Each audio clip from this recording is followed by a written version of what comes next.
Assalamualaikum warahmatullahi wabarakatuh.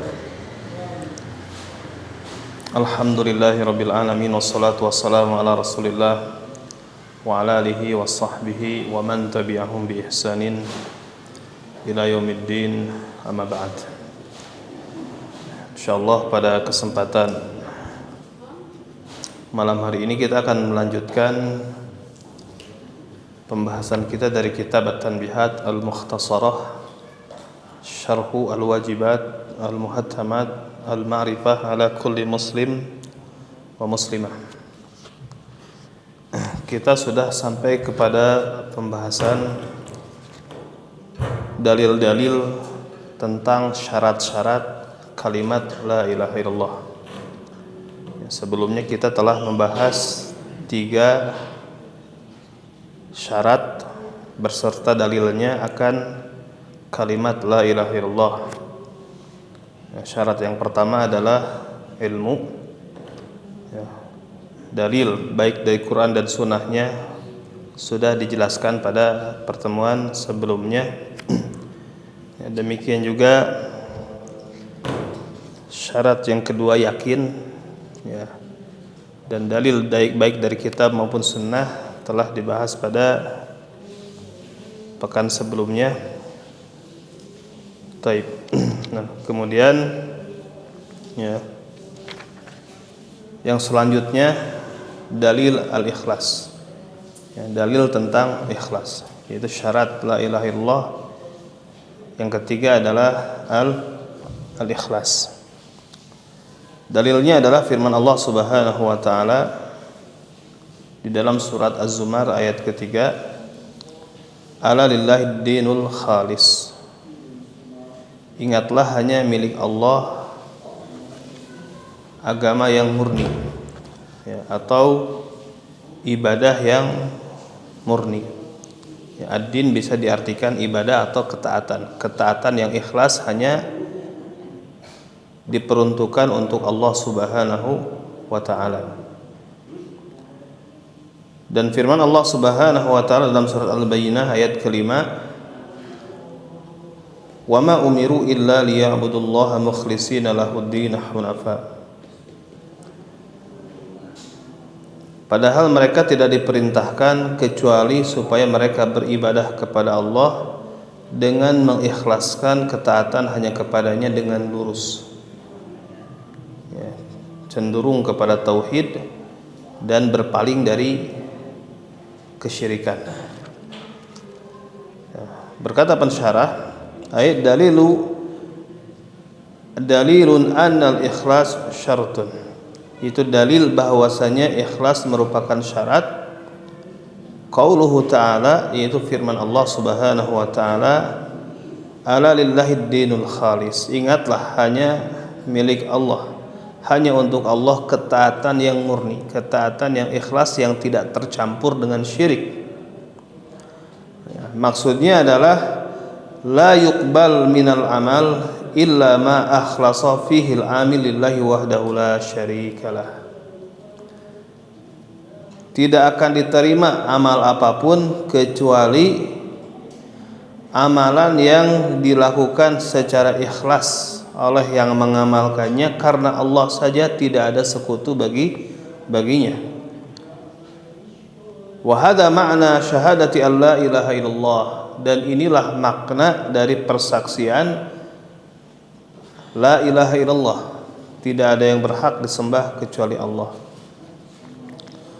Fa fi hadhihi al-ayah bayanun ala anna al-ibadah la tanfa'u bidunil ikhlas al-munafi lisyirk. Maka di dalam ayat ini terdapat penjelasan bahwasanya ibadah tidak bermanfaat tanpa keikhlasan yang menghilangkan penyekutuan, yang menghilangkan syirik. Dikarenakan ikhlas merupakan syarat, maka apabila syaratnya tidak ada, maka tidak ada pula yang disyaratkannya tersebut. Oleh karena itu dalam kitab Al-Qawaid Al-Arba' dikatakan fa innal ibadata la tusamma ibadah illa ma'at tauhid. Ya. Sesungguhnya ibadah tidak dikatakan ibadah kecuali didasari dengan tauhid, didasari dengan ikhlas. Ya. Kama anna shalah la tusamma salatan illa ma'at taharah. Sebagaimana salat tidak dinamakan salat, tidak dinilai sebagai salat yang diterima kecuali didasari dengan taharah, yaitu bersuci. Nah, sehingga ibadah apabila terkontaminasi dengan syirik, afsadaha, maka syirik tersebut akan merusak ibadah itu sendiri. Sebagaimana salat atau taharah apabila masuk ke dalamnya hadas, maka batalah salat dan taharah tersebut. Nah, dan firman Allah Subhanahu wa taala dalam surat Al-Bayyinah tadi, wa ma umiru illa liya'budullaha mukhlishina lahuddin hunafa. Padahal mereka tidak diperintahkan melainkan supaya beribadah kepada Allah dengan mengikhlaskan ibadah hanya kepadanya secara lurus, ya, secara hanif. Ya.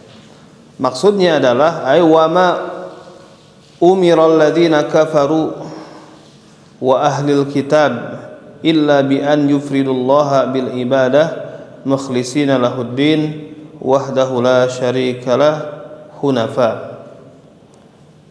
Padahal orang-orang kafir dan ahli kitab ini tidak diperintahkan kecuali supaya mereka mengesahkan Allah dengan ibadah secara ikhlas hanya kepadanya dalam melaksanakan ibadah tersebut, tidak ada sekutu baginya, dan mereka menjalankannya dengan lurus, yaitu berpaling dari segala agama seluruhnya kecuali kepada Islam.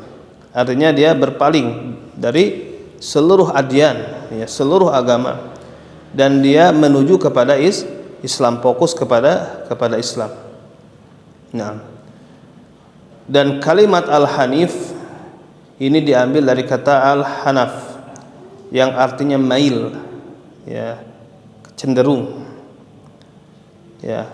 Al-mail fal hanifu al-mail anisyirk qasdan ila tauhid. Ya. Maka makna al-hanif adalah al-mail anisyirk, berarti melenceng dari syirik menuju tauhid. Ya, qasdan ila tauhid. Dan di antara makna al-hanif adalah al-mustaqim, yaitu lurus.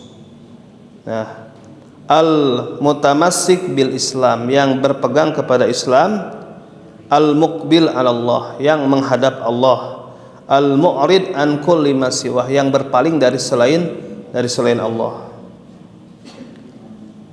Wa yutlaqu 'ala kulli man kana 'ala dini Ibrahim alaihi salatu wasalam. Dan istilah hanif ini diberikan kepada setiap orang yang berada di atas ajaran Nabi Ibrahim alaihissalatu wassalam. Ya. Makanya di dalam muqaddimah salah satu usul, ya, maka dijelaskan annal hanifiyata millata Ibrahim an ta'budallaha wahdahu la syarikalah. Ya. Ketahuilah bahwasanya al-hanifiyah, yaitu millah Ibrahim, adalah kamu beribadah hanya kepada Allah dan tidak menyekutukannya dengan sesuatu apapun. Nah. Wa syahid minal ayah, dan yang menjadi syahid dari ayat tersebut qauluhu mukhlisin, yaitu firman Allah Ta'ala mukhlisin, ya, di mana Allah Ta'ala memerintahkan kepada ahli kitab, ya, dan orang-orang musyrik supaya beribadah hanya kepada Allah saja dengan ikhlas. Maka ini menunjukkan bahwasanya ikhlas merupakan syarat di antara syarat-syarat la ilaha illallah. Adapun dalil dari sunnah atau dari hadis, yaitu hadis yang terdapat di dalam kitab sahih dari Abu Hurairah radhiyallahu anhu dari Nabi sallallahu alaihi wasallam, ya, as'adun nas bi syafaati man qala la ilaha illallah. Nabi alaihi salatu wasallam bersabda, orang yang paling berbahagia mendapatkan syafaat dariku adalah orang yang mengucapkan la ilaha illallah khalisan min qalbihi aw nafsihi. Ya, orang yang mengucapkan la ilaha illallah dengan keikhlasan dari kalbunya atau dari jiwanya. Ya. Nah, maka berkata pensyarah, ai wa minas sunnah ala anal ikhlas syartun, ya. Dan di antara dalil dari sunnah yang menunjukkan bahwasanya ikhlas merupakan syarat, yaitu al-hadits tsabit fi sahih, hadis yang terdapat di dalam kitab sahih, yang dimaksud adalah kitab Sahihul Bukhari, ya. Dan hadis ini sebagai jawaban atas suatu pertanyaan. Jadi hadis tersebut merupakan suatu jawaban atas pertanyaan, yaitu dari Abu Hurairah radhiyallahu anhu, bahwasanya dia berkata, qultu ya Rasulullah, aku berkata, wahai Rasulullah, man as'adun nas bi syafa'atika yaumal qiyamah, siapa orang yang paling bahagia mendapatkan syafaatmu di hari kiamat nanti? Qala Rasulullah sallallahu alaihi wasallam, Rasulullah SAW menjawab, laqad dhanantu ya Aba Hurairah alla yas'alani an hadzal hadits ahadun awalun minka lima ra'aitu min hirsika alal hadis. Nah, as'adu nas bi syafaati yaumal qiyamah, dari man qala la ilaha illallah khalisan min qalbihi au nafsihi. Ya. Sungguh aku mengira, wahai Abu Hurairah, ya, tidak ada yang bertanya kepadaku tentang hadis untuk yang pertama kalinya seorang pun kecuali engkau. Ya. Disebabkan aku melihat bahwasanya engkau sangat bersemangat untuk mempelajari hadis. Nah, orang yang paling bahagia mendapatkan syafaatku di hari kiamat adalah orang yang mengucapkan la ilaha illallah dengan ikhlas dari kalbunya atau dari jiwanya. Maka yang menjadi syahid di dalam hadis tersebut adalah kalimat khalisan, ikhlas, dengan ikhlas. Fa fihi anal ikhlas syartun fi kalimat tauhid. Maka dalam hadis tersebut terdapat penjelasan bahwasanya ikhlas adalah syarat di dalam kalimat tauhid. Wa anna man lam yukhlis al ibadah lillahi wahdahu la syarikalah lam tanalhu asy-syafa'ah. Ya. Dan bahwasanya barang siapa yang tidak mengikhlaskan ibadah kepada Allah, ya, tidak ada sekutu baginya, maka dia tidak akan mendapatkan syafaat. Kenapa? Karena orang yang tidak ikhlas, maksudnya orang yang menyekutukan Allah di dalam beribadahnya, musyrik, ya, dia musyrik. Wal musyriku la tanfa'hu syafa'atu syafi'in. Maka orang yang musyrik tidak bermanfaat baginya syafaat para pemberi syafaat. Li'anna syafa'ata syafa'atan. Dikarenakan syafaat ini ada dua jenis. Yang pertama adalah syafa'atun musbattah, syafaat yang ditetapkan, yang diakui, ya, keberadaannya. Jadi syafaat yang memang diakui keberadaannya, ditetapkan, yaitu syafaat untuk ahli tauhid yang mereka mati di atas ketauhidan, ya, yang mereka mati di atas ketauhidan. Dan makna syafaat itu sendiri adalah at-tawassut lil ghair, ya, menjadi penengah bagi yang lain untuk meraih manfaat atau menolak madarat. Itu makna syafaat. Ya, dan syafaat yang ditetapkan di dalam Islam ini adalah syafaat bagi ahli tauhid. Dan syafaat tersebut secara asal milik Allah Subhanahu wa taala, sehingga tidak boleh diminta kecuali dari Allah. Ya, tidak boleh diminta kecuali dari Allah Subhanahu wa taala. Maka ketika kita ingin mendapatkan syafaat dari Nabi, maka mintanya kepada Allah, itu dengan mengatakan, ya Allah, Allahumma syafi' nabiyyaka fiyya, ya Allah, jadikanlah nabimu sebagai pemberi syafaat bagi diriku. Ya, karena syafaat itu semuanya milik Allah. Man dzalladzi yashfa'u indahu illa biiznih. Tidak ada yang bisa memberikan syafaat di sisi Allah kecuali dengan izin Allah Subhanahu wa taala. Ya. Kemudian dalam surah An-Najm, wa kam mim malakin fis samawati la tughni syafa'atuhum syai'a illa min ba'di ay ya'dzanallahu liman yasha'u wa yarda. Betapa banyak malaikat di langit tidak bermanfaat syafaat mereka. La tughni syafa'atuhum syai'a, tidak bermanfaat syafaat mereka ya, sedikit pun di sisi Allah, kecuali illa min ba'di ayyadzanallah, kecuali setelah diizinkan oleh Allah, liman yasha, bagi siapa yang dikehendaki, wa yarda, dan bagi siapa yang diridhai oleh Allah Subhanahu wa taala. Nah, oleh karena itu Nabi alaihi salatu wasallam nanti ketika di mauqif di mana beliau diberikan izin untuk memberikan syafaat, ya, ini yang disebut dengan syafaatul uzma, maka tidak langsung memberi syafaat sampai diizinkan oleh Allah Subhanahu wa taala. Ya, di mana Nabi bersujud kepada Allah dan memuji Allah dengan pujian-pujian yang Allah ilhamkan kepada Nabi pada saat itu. Nah, setelah itu baru Allah berfirman kepada Nabi, ya Muhammad irfa ra'sak, wahai Muhammad bangkitlah, irfa ra'sak, ya bangkitlah, angkatlah kepalamu, ya irfa ra'sak, wasal tu'ta, pintalah kamu akan diberi, washfa tushaffa,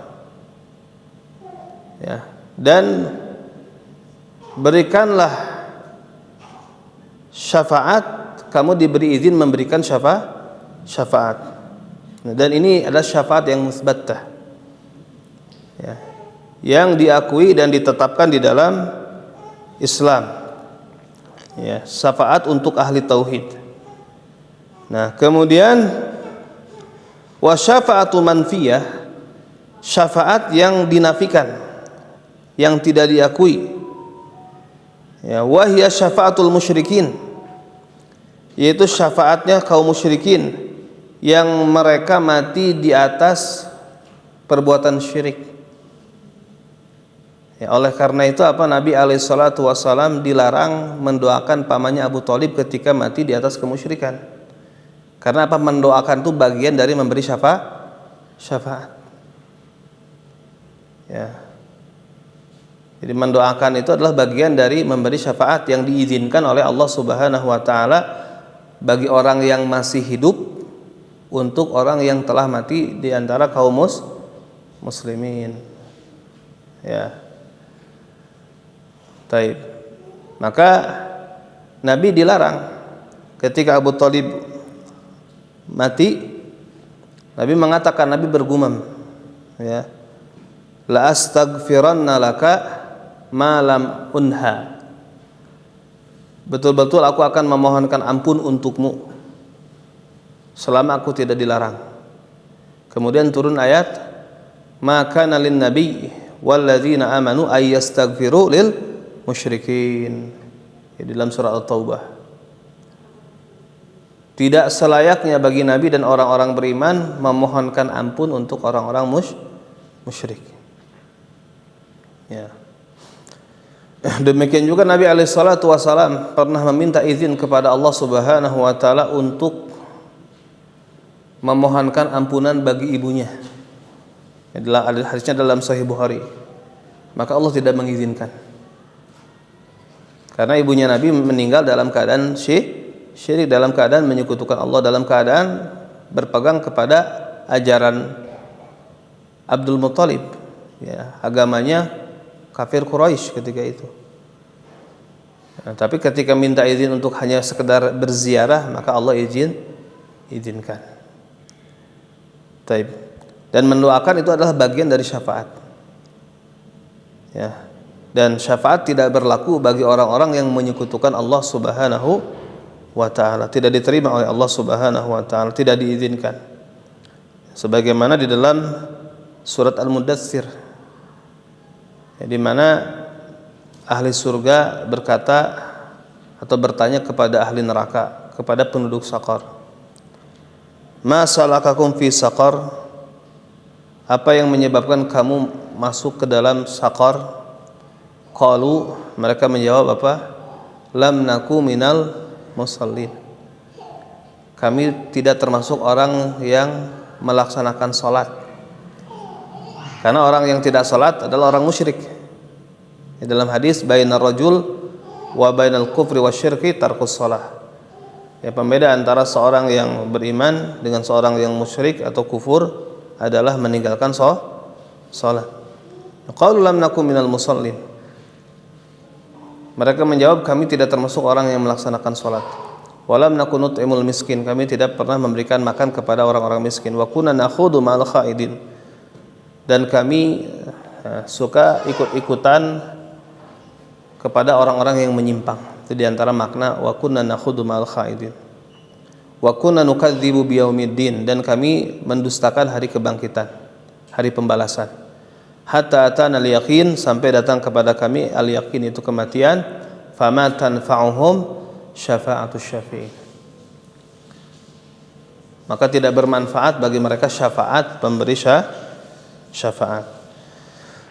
Nah, maka rincian pembahasan syafaat, ya, dan hal-hal yang berkaitan dengan hal tersebut ini disebutkan di tempatnya, maksudnya apa, di dalam kitab-kitab yang menjelaskan masalah tersebut.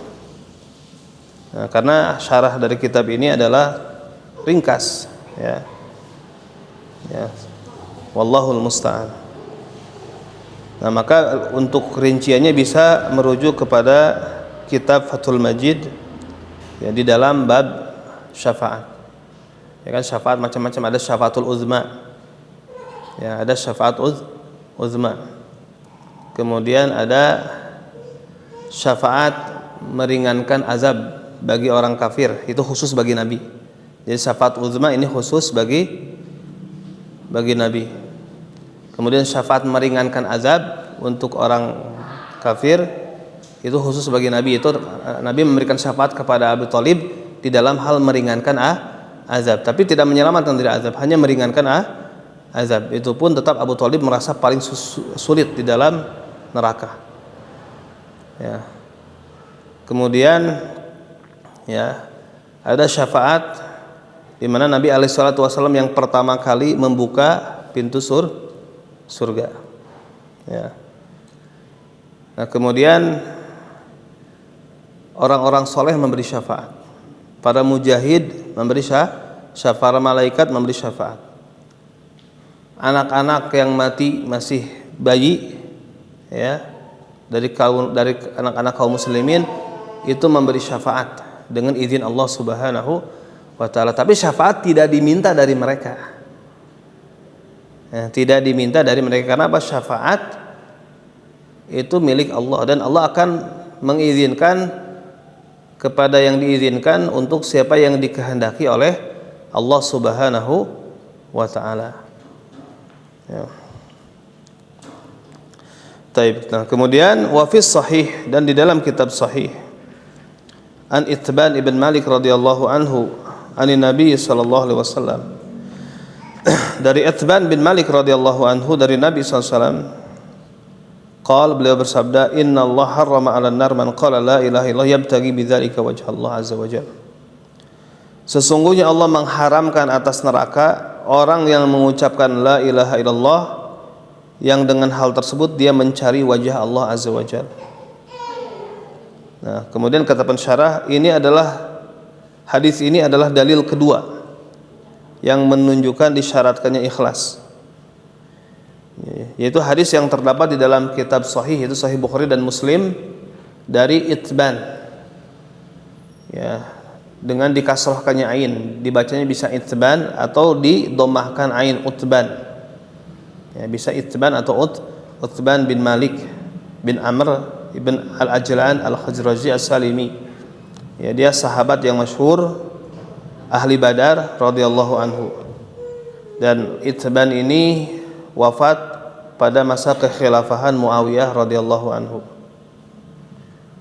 Dan hadis ini merupakan potongan dari hadis yang panjang, dan hadis ini memiliki kisah, dan ini adalah bagian darinya, ya.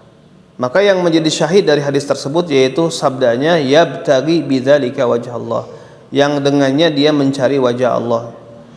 Yang mencari wajah Allah itu adalah ikhlas. Ikhlas itu adalah di mana seseorang beribadah mengharap perjumpaan dengan Allah dan pahala dari Allah, bukan dari yang lain. Itu makna ikhlas, ya. Nah, maka hadis tersebut, ya, menunjukkan disyaratkannya ikhlas bagi kalimat la ilaha illallah, ya. Yang hakikat ikhlas adalah mahabbatullah wa iradatu wajhihi, mencintai Allah dan mengharap perjumpaan dengannya, yang mengharap wajahnya, ya, yang mengandung konsekuensi untuk mengesahkan Allah dengan ibadah, tidak ada sekutu baginya. Maka barang siapa yang mengucapkannya, yang dengannya dia mencari wajah Allah, maka dia harus mengamalkan apa yang ditunjukkan oleh kalimat tersebut berupa keikhlasan dan menafikan atau menghilangkan kesyirikan.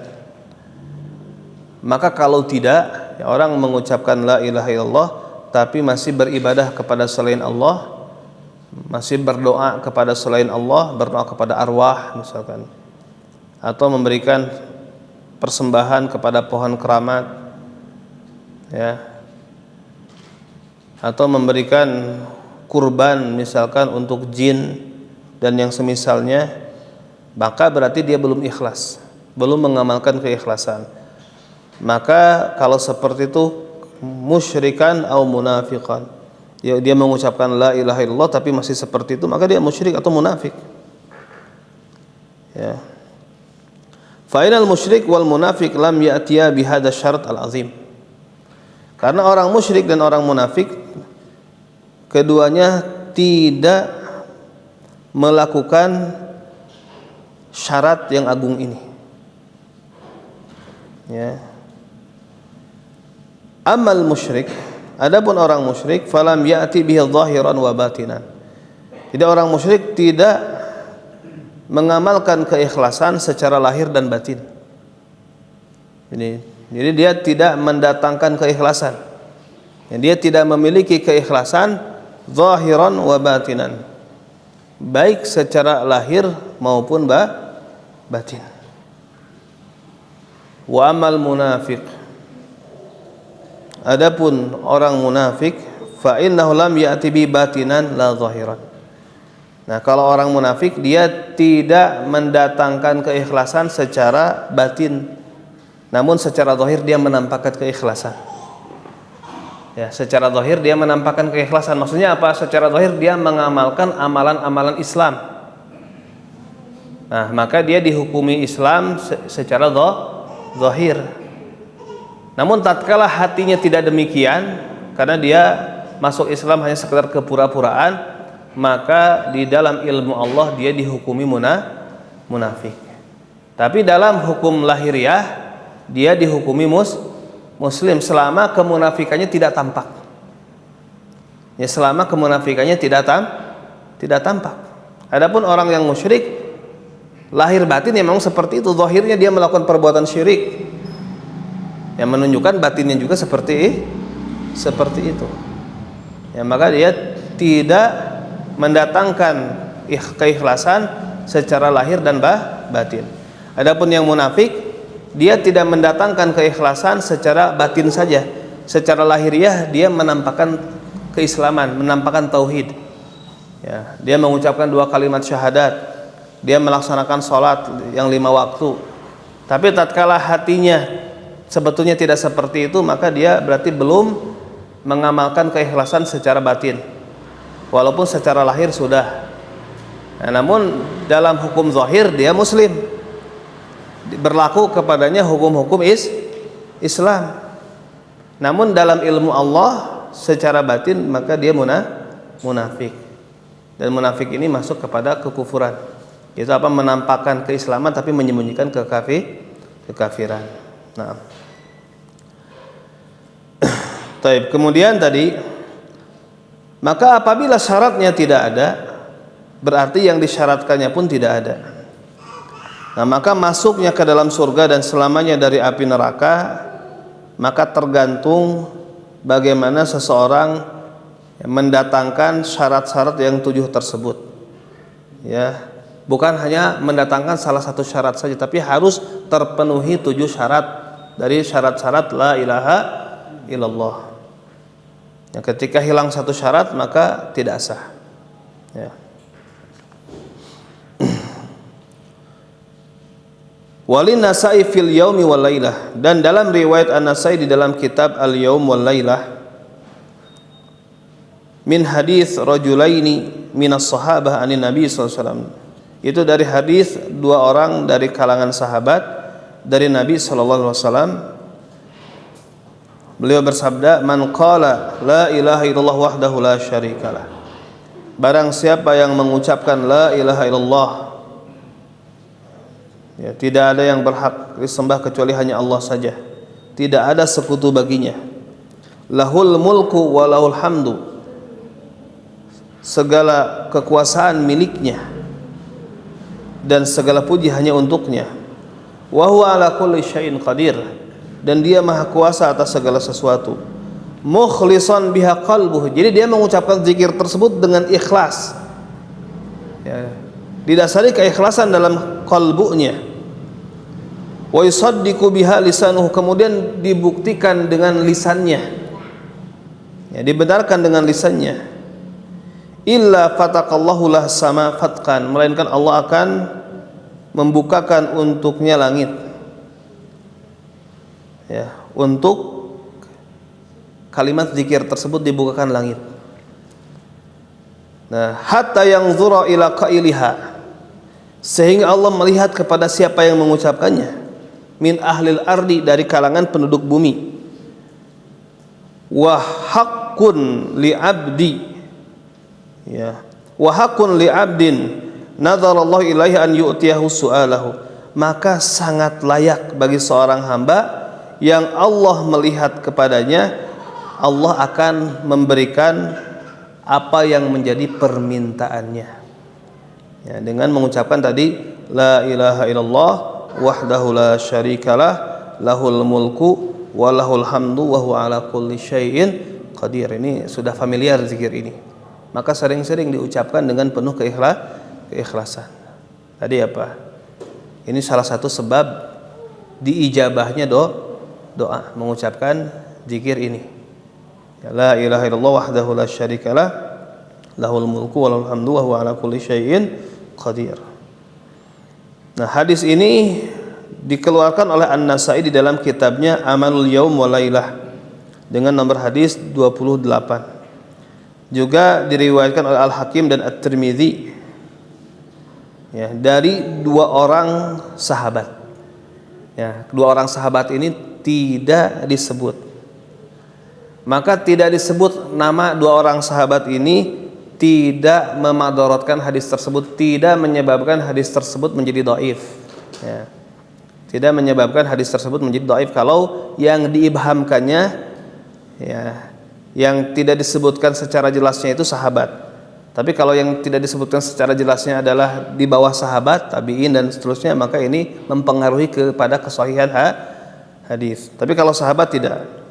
Kenapa? Li'annahum kulluhum udul radhiyallahu anhum, dikarenakan seluruh sahabat ini adil, ya, radhiyallahu anhum. Kenapa? Karena Allah memberikan penilaian kepada mereka bahwasanya mereka adalah orang-orang yang adil, ya di dalam kitabnya. Demikian juga berdasarkan penilaian Rasulullah SAW kepada mereka bahwasanya para sahabat itu adalah orang-orang yang adil, ya, di dalam hadis-hadis yang sahih. Nah, walafzun Nasa'i, dan lafaz dalam riwayat An-Nasa'i, ma qala 'abdun qat la ilaha illallah wahdahu la syarikalah lahul mulku wa lahul hamdu wa huwa ala kulli syai'in qadir mukhlishan biha ruhuhu musaddiqan biha qalbuhu lisanahu illa fataka lahu abwabas sama hatta yanzurallah ila qailiha ya wa huqqa li 'abdin nazarallahu ilaihi an yu'tiyahu su'alah. Ya. Tidaklah seorang hamba mengatakan la ilaha illallah wahdahu la syarikalah lahul mulku wa lahul hamdu wa huwa ala kulli syai'in qadir dengan ikhlas dalam mengucapkan kalimat tersebut. Jadi mengucapkan tersebut ikhlas dari jiwanya. Ya. Kemudian musaddiqan biha qalbuhu lisanuhu, ya, musaddiqan biha qalbuhu lisanahu, di mana hatinya membenarkan lisannya. Jadi klop antara hati dan lisan, antara qalbu dan lisan itu sama, ya. Melainkan Allah akan membukakan untuknya pintu langit sehingga Allah melihat kepada yang mengucapkannya, dan sangat layak, sangat hak bagi seorang hamba yang Allah melihat kepadanya, Allah akan memberikan permintaannya.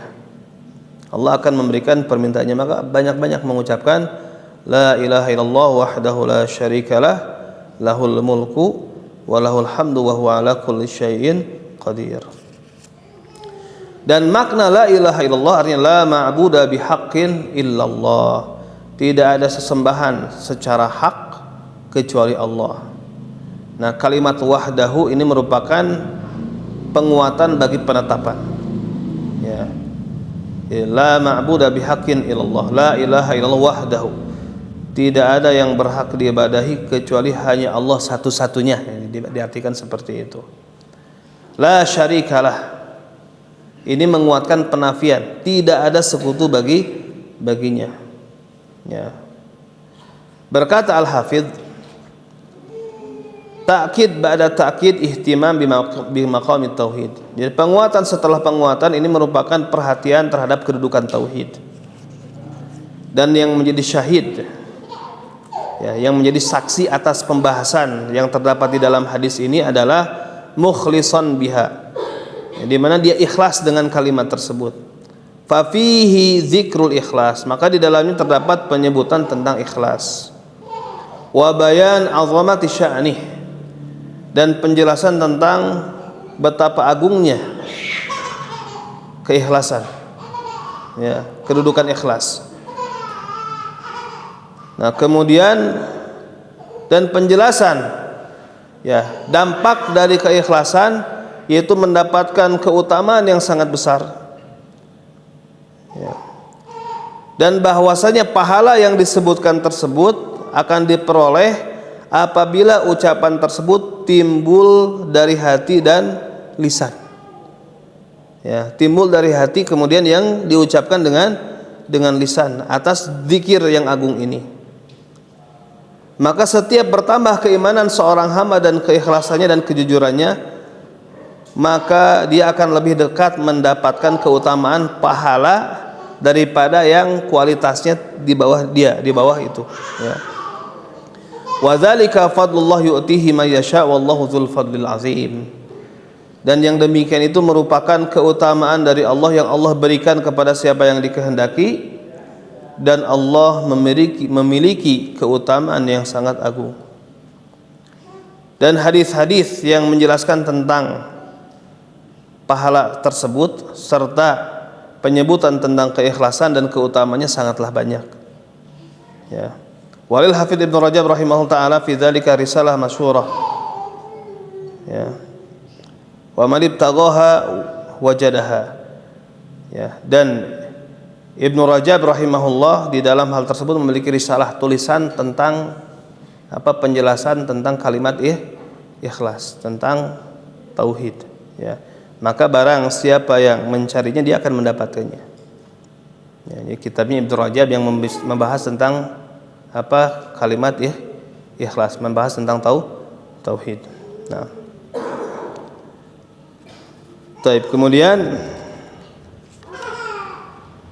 wa dalilu sidqi qauluhu ta'ala, dan dalil as-sidqu di antara syarat la ilaha illallah adalah as-sidqu, yaitu kejujuran, dan dalilnya adalah firman Allah Subhanahu wa taala, alif lam mim ahasiban nas ayyutraku ayyaqulu amanna wa hum la yuftanun wa laqad fatanna alladhina min qablihim fala ya'lamanna Allahu alladhina shadaqu wa la ya'lamanna al-kadzibin.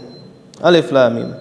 Apakah manusia menyangka mereka ditinggalkan supaya bisa mengucapkan kami telah beriman padahal mereka belum diuji? Jadi apakah manusia menyangka mereka ditinggalkan dengan leluasa mengatakan kami telah beriman padahal belum diuji? Walaqad fatanna alladzina min qablihim. Nah, sungguh kami telah menguji orang-orang sebelum mereka.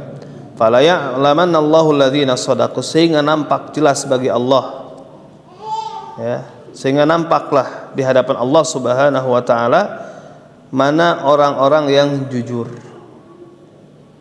Ya, dan sungguh nampak jelas di hadapan Allah mana orang-orang yang dusta dalam klaim dia mengaku sebagai orang beriman. Ya. Berkata Ibnu Syarah, dalilu sidqi wa anu syartun min syuruti sab'ah hadhil ayat al-karimat allati yukhbirullahu ta'ala fiha annahu la budda minal ibtila wal ikhtibar liman arada an yakuna min ahlil iman.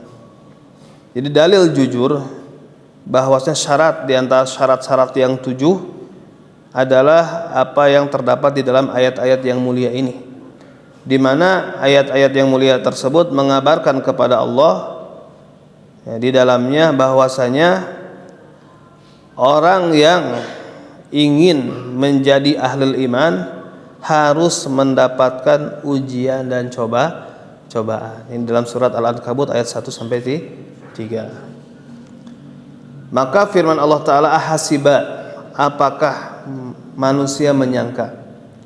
Ya, ini merupakan istifham ingkari. Maksudnya apa? Janganlah seorang hamba mengira bahwasanya hanya sekedar mengaku-ngaku beriman dengan lisannya, kemudian dia betul-betul menjadi orang beriman. Ya, bahkan harus ada ujian supaya nampak kejujurannya, supaya nampak apakah dia jujur dalam klaimnya tersebut atau memang bohong. Ya. Dan ini merupakan sunatullah kepada orang-orang sebelum kita di antara umat-umat terdahulu. Maka orang yang jujur di dalam ucapannya, dia akan kokoh ketika terjadi fitnah, ujian dan cobaan, seperti gunung-gunung yang kokoh.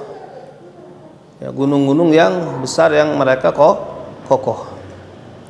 Maka orang yang bohong di dalam klaimnya tersebut, dia akan berbalik ke belakang walaupun hanya mendapatkan ujian cobaan yang sangat kecil sekalipun, tidak sabar.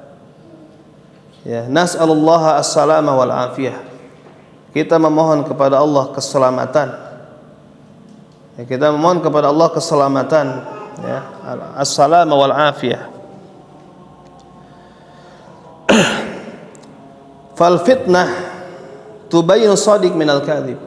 Maka adanya fitnah, adanya ujian akan memperjelas mana yang jujur, mana yang dusta. Wal mu'min minal munafik, dan akan memperjelas mana yang mukmin dan munafik. Wallahul musta'an, dan Allah lah yang dimintai pertolongan. Taib. Mungkin ini dulu yang bisa disampaikan. Subhanakallahumma bihamdik asyhadu an la ilaha illa anta astaghfiruka wa atubu ilaik. Assalamualaikum warahmatullahi wabarakatuh.